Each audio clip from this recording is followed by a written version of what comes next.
চব্বিশ ঘন্টা এখন একেবারে নতুন রূপে, নতুন সাজে, নতুন উদ্যমে, নতুন স্টুডিও থেকে দুরন্ত দুটোর শুরুতে যে গুরুত্বপূর্ণ খবরের দিকে অবশ্যই শুরুতে নজর রাখবো। মনোজিৎ, এই মনোজিতের একাধিক কুকীর্তির সামনে চলে এসেছে। আরো একটা কুকীর্তি জানেন কি, সেটাই তো জানাবো। নীল সাদা টি শার্ট বানিয়ে দেওয়ার আশ্বাস সে দিয়েছিল, আর বানিয়ে দেওয়ার নামে 600 টাকা করে তুলেও ছিল মনোজিৎ। প্রায় 500 থেকে 600 জন ছাত্রছাত্রী, তাদের কাছ থেকে এই টাকা মনোজিৎ 2017 সালে তোলে, এমনটাই অভিযোগ। তবে এই টাকা তোলার পরও মনোজিৎ কিন্তু এই 500-600 জন ছাত্রছাত্রীকে সেই টি শার্ট দেয়নি। দেওয়ার কথা বলে কিন্তু দেয়নি, এমনটাই অভিযোগ করছেন তারা। ছাত্রছাত্রীরা প্রিন্সিপালের কাছে লিখিত অভিযোগ দায়ের করেন, আর সেই অভিযোগপত্রের কপি জি 24 ঘন্টার হাতে। যে ছবি এই মুহূর্তে দেখতে পাচ্ছেন, যে টি শার্টের কথা মনোজিতের তরফ থেকে বলা হয়েছিল যে এই টি শার্ট দেওয়া হবে, সেই টি শার্টের ছবি এই মুহূর্তে দেখতে পাচ্ছেন, এবং অভিযোগপত্রটাও দেখতে পাচ্ছেন। যে অভিযোগপত্রের কথা এতক্ষণ বলছিলাম, এই মুহূর্তে যে ছবি দেখতে পাচ্ছেন, টি শার্ট তুলে দেওয়া হবে 600 টাকা করে মনোজিৎ তুলেছিল 2017 সালে। এই সেই টি শার্ট, এই টি শার্টের কথাই মনোজিৎ বলেছিল এবং টাকা নিয়েছিল, এবং কিন্তু টাকা নেওয়ার পরও কিন্তু মনোজিৎ এই টি শার্ট তুলে দেয়নি। আর তারপরে এই সেই লিখিত অভিযোগ, যার কপি জি 24 ঘন্টার হাতে, এই সেই কপি আর এই সেই টি শার্ট। এই টি শার্ট তুলে দেওয়ার কথা বলেছিল মনোজিৎ, টাকা তুলেছিল 2017 সালে, কিন্তু মনোজিৎ টাকা নেওয়ার পরও টি শার্ট তুলে দেয়নি। আর তারপরই ছাত্রছাত্রীরা একত্রিত হয়ে প্রিন্সিপালের কাছে অভিযোগ করেন, অভিযোগ দায়ের করা হয়। কিন্তু তারপরে তাহলে কি হলো, এই সবটা নিয়ে আমরা জানবো। আসুন কথা বলি। আমাদের সঙ্গে রয়েছেন আমাদের প্রতিনিধি রণয় তিয়ারি এই মুহূর্তে সরাসরি।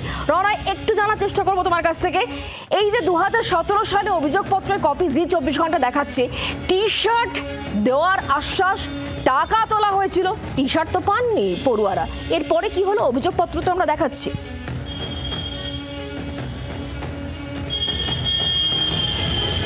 শুক্লা, কসবা কাণ্ডের এই ঘটনা যত সময় গড়াচ্ছে, এই ঘটনার পর ততই একের পর এক কুকীর্তি উঠে আসছে বা সামনে আসছে এই মনোজিৎ মিশ্রর।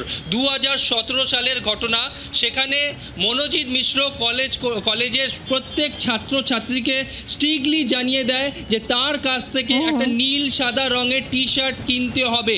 এই নীল সাদা রঙের টি শার্ট পরে আসতে হবে কলেজের বিভিন্ন প্রোগ্রামে। এটা কিন্তু কলেজ কর্তৃপক্ষের তরফে কখনোই অফিসিয়াল জানানো হয়নি, বা এই নীল সাদা রঙের টি শার্ট আগেও কখনো ছিল না বা পরেও কখনো হয়নি। 2017 সালে প্রায় 500 থেকে 600 জন ছাত্রছাত্রী মনোজিৎ মিশ্রর কথা অনুযায়ী, অর্থাৎ তার ভয়, 600 টাকা করে দেয় মনোজিৎ মিশ্র এবং তার গ্যাংকে। 600 টাকা করে দেওয়ার পর মনোজিৎ মিশ্র জানায় 2017 সালের ডিসেম্বরের মধ্যে প্রত্যেক ছাত্রছাত্রীকে এই টি শার্ট দিয়ে দেওয়া হবে। ডিসেম্বর মাস পেরিয়ে গেল 2018 জানুয়ারি, ফেব্রুয়ারি, মার্চ, এপ্রিল চলে এলো, তারপরেও কিন্তু টি শার্ট মেলেনি। ছাত্রছাত্রীদের বিভিন্ন কয়েকজন, বেশ কিছু অংশ তারা সাহস জোগায়, তারা সাহস জুগিয়ে সাউথ ক্যালকাটা ল কলেজের প্রিন্সিপালকে লিখিত আকারে জানায় যে তারা টি শার্ট পায়নি, এবং এমনকি তারা টাকাও ফেরত পায়নি, তারা তাদের টাকা ফেরত চান। অর্থাৎ তারপর যেটা জানা গেছে, কয়েকজন, হাতে গোনা কয়েকজন টি শার্ট পেলেও বাকিরা কিন্তু কেউ পায়নি। কোথায় গেল সেই টাকা, এই প্রশ্ন কিন্তু উঠতে শুরু করেছে শুক্লা। কিন্তু তারপরে কলেজ কর্তৃপক্ষের তরফ থেকে কোনো রকম কি ব্যবস্থা নেওয়া হচ্ছিল? কারণ অভিযোগ তো ছিল, কিন্তু অভিযোগের পরে কলেজ কি ব্যবস্থা নিয়েছিল আমি সেটা জানবো তোমার কাছ থেকে। তার আগে একটু শোনাবো যে ঠিক কি বলা হচ্ছে। আইনজীবী যিনি এই অভিযোগপত্রের কথা বলছেন, তার ঠিক কি বক্তব্য, আসুন শোনাই। ঘটনাটি হচ্ছে 2018 সালে মনোজিৎ মিশ্রা কলেজের নামে টি শার্ট করবে বলে সেই সময় কলেজে একটি অ্যানাউন্সমেন্ট করে, সেলফ অ্যানাউন্সমেন্ট, কলেজ কর্তৃপক্ষের অ্যানাউন্সমেন্ট, ওর সেলফ অ্যানাউন্সমেন্ট ছিল যে কলেজ টি শার্ট করা হবে। সেই পরিপ্রেক্ষিতে সবার কাছে 600 টাকা করে চাওয়া হয়, এবং সেই সময় দাঁড়িয়ে হাতে মোটামুটি 400 থেকে 500 জন তোকে সেই টাকা দিয়েছিল 2018 সালে। এবং যখন 3-4 মাস পরে সেই টি শার্ট তারা পায়নি, তারা তখন স্টুডেন্টস অফ সাউথ ক্যালকাটা ল কলেজে মিলে একত্রিতভাবে গণডেপুটেশন দিয়ে ওর নামে অভিযোগ করে প্রিন্সিপাল সাহেবের কাছে। এই কপি, সেই কপিটাই অরিজিনাল কপি।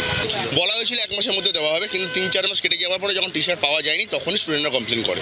কেউ টি শার্ট পায়নি, কিছু সংখ্যক লোক পেয়েছে। এই টি শার্টটা মানে কি ধরনের টি শার্ট? এটা কলেজের নাম লেখা একটা নর্মাল টি শার্ট। এটা কি বাধ্যতামূলক? এটা কোনো বাধ্যতামূলক, কলেজ কর্তৃপক্ষ কোনোদিন এরকম টি শার্টের জন্য অফিসিয়ালি বলেনি, কোনোদিন এটা বাধ্যতামূলক করেনি। আচ্ছা, তো এটা নিয়ে কি কমপ্লেন করা হয়েছিল? কমপ্লেন করা হয়েছিল, কলেজ কর্তৃপক্ষরা যে স্টুডেন্টরা কমপ্লেন করেছিল। কোনো সুরাহা হয়েছিল? সুরা হয়েছিল বলতে গেলে গভর্নিং বডি মিটিং হয়েছিল এবং বলা হয়েছিল যে যেই টাকা নিয়েছে সেই টাকা ফেরত দিতে বলা হয়েছিল। সেই টাকা কি ফেরত দিয়েছে? না, সেই টাকা কোনোদিনও ফেরত দেয়নি। কত টাকা হবে একটা?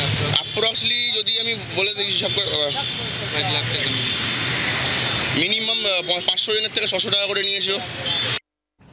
শুনতে পেলেন আইনজীবীর বক্তব্য। তিনি বলছেন যে 500 থেকে 600 জন যারা পড়ুয়া ছিল তারা মনোজিতের ভয়ে টাকা দিয়েছিল, কিন্তু সেই টাকা তারা ফেরত পাননি। এবং একই সঙ্গে এটাও কিন্তু বলা হচ্ছে যে এই যে গোটা বিষয়টা, অর্থাৎ যেখানে 500 থেকে 600 টাকা নেওয়া হয়, টি শার্ট দেওয়ার কথা বলা হয়, কয়েকজন হাতে গোনা কয়েকজন তারা কিন্তু টাকা পেয়েছিলেন এবং সেই সঙ্গে সেই টাকা তারা কিন্তু ফেরত পাননি। তারা গভর্নিং বডির কাছে যান, তারা অভিযোগ জানান। গভর্নিং বডি বলেছিল যে টাকা ফেরত দিতে হবে, কিন্তু মনোজিৎ বা ম্যাঙ্গো সেই টাকা কিন্তু ফেরত দেয়নি। মনোজিতের প্রভাব কতটা তাহলে বোঝাই যাচ্ছে। সেই ছবি আপনাদেরকে দেখাচ্ছি, যে টি শার্টের কথা বলা হয়েছিল ম্যাঙ্গোর তরফ থেকে বা মনোজিতের তরফ থেকে যে এই টি শার্ট দেওয়া হবে, কিন্তু আদতে এই টি শার্ট কিন্তু দেওয়া হয়নি। হাতে গোনা কয়েকজনকে দেওয়া হয়েছিল, এমনটাই তো বলছিলেন আইনজীবী। কিন্তু টাকা যে পরিমাণ 500 থেকে 600 জন পড়ুয়ার কাছ থেকে নেওয়া হয়েছিল, সেই টাকা কলেজ বলেছিল ম্যাঙ্গোকে দিতে, কিন্তু তা মনোজিৎ দেয়নি।